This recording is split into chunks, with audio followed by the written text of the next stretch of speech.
আমার এই মাধবীলতাটা ছেটে দেওয়ার পরে যখন বড় হচ্ছিল তখন আমি গেটের চারপাশে এটাকে জড়িয়ে দিয়েছিলাম দড়ি দিয়ে। তারপরে দেখলাম আরও বড় হয়ে যাচ্ছে, তখন এই বাইয়ে দিয়েছি দোতলায়। দেখো দড়ি দিয়ে তুলে দিয়েছি দোতলায়। আর দেখো গাছটা ভর্তি করে কুড়ি এসছে, প্রচুর ফুলও ফুটছে, কিন্তু বেশি ফুল আমি দেখতে পাচ্ছি না। কেন বলো তো? ফুলগুলো চুরি হয়ে যাচ্ছে। আমি 2-4টে ফুল তুলি ঠাকুর পুজোর জন্যে, কিন্তু এরকম গোছা গোছা করে তো তুলি না, কিন্তু গাছে ফুল আর থাকছে না। আজকে সকালে একজনকে ধরলাম, দেখলাম রাস্তা দিয়ে যেতে ফুল তুলে নিয়ে যাচ্ছে। এ কীরকম লোক বলো? নিজেদের বাড়িতে লাগাও, একটু আমি চারা দিয়ে দেবো, তোমরা নিজেদের বাড়িতে নিয়ে গিয়ে লাগাও। আমার অনেক চারা গজিয়েছে, কিন্তু তা না, লোকের বাড়ির ফুলই তুলতে হবে।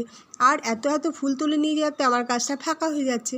আমি তো লাগিয়েছিলাম এরকম যাতে গেট দিয়ে ঢুকতেই ফুলের গন্ধ পাই, এত সুন্দর ফুটে থাকে, দেখতেও ভালো লাগে। কিন্তু লোকজন যে কেন বোঝে না। বলি চারা নিয়ে যাও তোমরা, তা নেবে না, লোকের কাছ থেকেই ফুল নিতে হবে। কীরকম লোকজন!